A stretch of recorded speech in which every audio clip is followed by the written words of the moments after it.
Okay, so the other day in class, while we were doing our trial impromptu speeches, some of my classmates and I were on this app called Test Your Friends, where you can ask your friends questions, and then they'll answer the question, and you send them the same questions.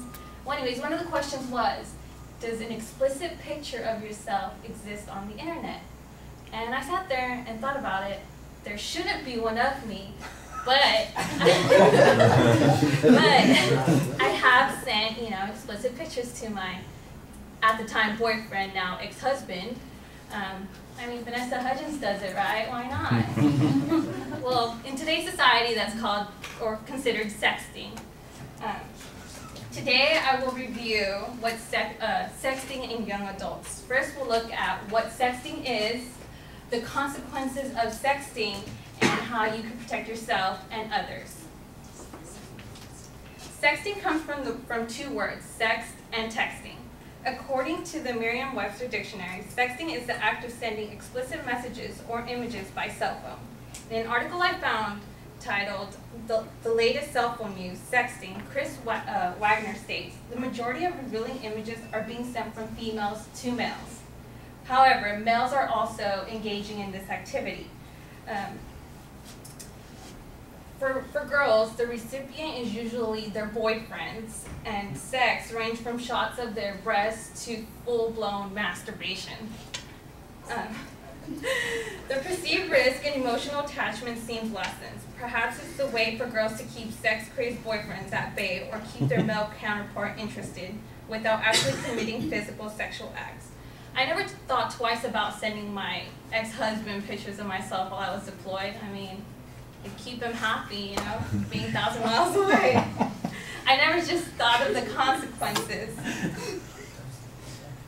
On a more serious note, a girl named Amanda Todd inspired the video I'm about to show you. She was in an online chat room and felt pressured to flash the camera, and when she did, the male on the other side took a picture of her bare breast. He then went and sent the picture to all her classmates. She tried to get away, and the creep still followed her and went ahead and tortured her with this picture. She had gone into depression and started cutting herself, tried to kill herself with bleach, which she failed, so of course everyone still knows about her life. She then made the video about her story and posted it on YouTube. Amanda Todd, who was 15, killed herself.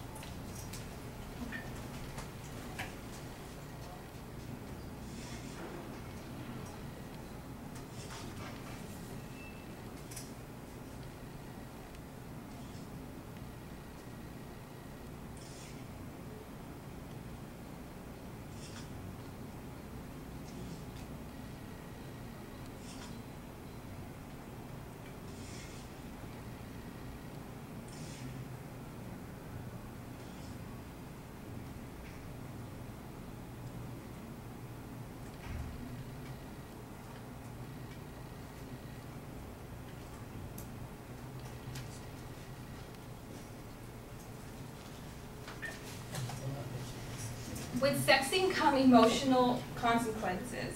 In an article titled The Dangers of Teen Sexting, Rochelle Caseta-Lohman states, emotional sexting can take a toll on a person, especially if it backfires and gets into the wrong hands.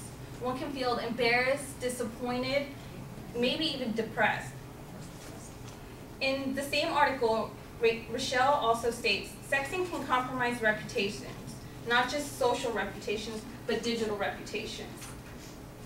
Once a photo is out, there's no way of knowing how many people have saved it, tagged it, or shared it. Unfortunately, the photo can resurface years after it was taken and posted. Plus, more and more colleges and even future employers are seeking information about their candidates, and they're doing this online. What they find online can sway their decision on whether or not the person lands the job or gets accepted into the school of his or her dreams. While I was deployed, there was a girl who had submitted a picture of herself to Maxim's Hometown Hottie. That was 5 years ago. Somehow, one of the males found the picture and was sharing it with the rest of the males. So soon enough, my whole battalion had seen this picture of her. I had to let her know. She was pretty much embarrassed. She felt like all the guys were looking at her differently. She felt the leadership was looking at her differently. Finally, we can protect ourselves and others from exploitation by simply not forwarding a text. On MTV's A Thin Line, Sexting, what it is, they have a section that gives advice on how you can draw your line. First, contain the beast.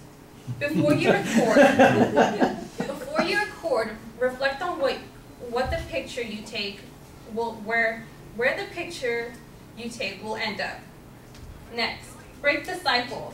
Forwards can live forever. If you're not going to forward a picture of a Jesus, you know, everyone gets that Jesus text sometimes, even on Facebook. Don't forward a picture of, you know, the girl or the guy.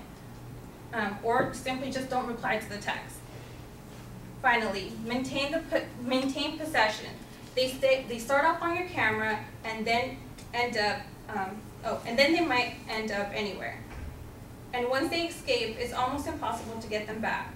If you must take them, save them, don't send, and then share in person on your device only. In conclusion, next time you think about sending that sexy pic of yourself in your bra, step back, think about what or where this picture might end up, and next time you get a forward, think about it. That might be a daughter, a sister, a brother, a son in that picture. You yourself can break that cycle. Thank you.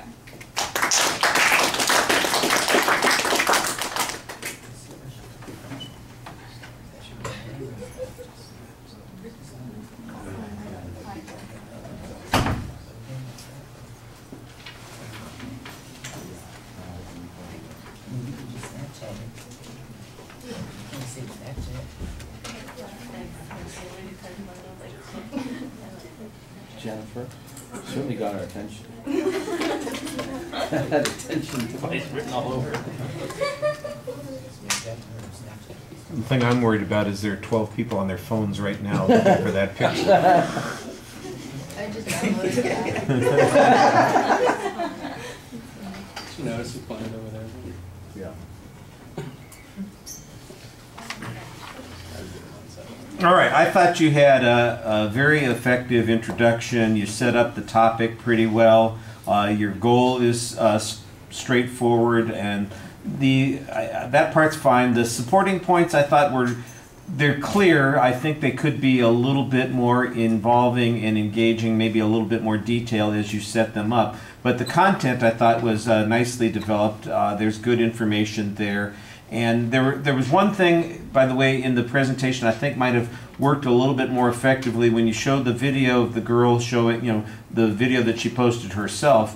If you saved the story for afterwards, I think it would probably have a stronger emotional effect instead of telling us the whole story and then now we're seeing it and we don't get the sucker punch. Save the sucker punch for afterwards, you know, about what happened to her, and I think people would react more strongly to what you're talking about there. That's just a little organizational suggestion. On the presentation, I think for the most part you do a good job. You move in the frame of the audience, you know, when you need to stand aside to show us an image, you're stepping forward to emphasize a particular point, you're not locked into one particular position, and your movements don't look like they're anxious or nervousness. It's just when you're talking about something to emphasize a point, you're doing that, and I thought that looked very natural. You had some good indicators where you're speaking. Your facial expressions, I think, they're very animated, excuse me, and involving, and so that works really well. Your eye contact's a little inconsistent because you are looking at your notes pretty frequently, and it just seems like maybe one more run through would have really, you know, it's tough if you'd practiced it out in the hallway, for instance, for 10 minutes and come in here. I bet everything would have gone just a little bit more smoothly. It's not that anything went bad, it's just that it's one more chance to get it right and feel more natural when you're doing it, not feel quite as dependent on the notes and talking to the audience a little bit more. So I thought that was all pretty strong. I thought that the strongest part, though, was the vocal delivery. I think that you've got a lot of volatility in your voice. You use the volume to draw attention to things. There's good variety. Everything flows very smoothly, so I thought that that's the most solid part of the presentation. All right, thank you.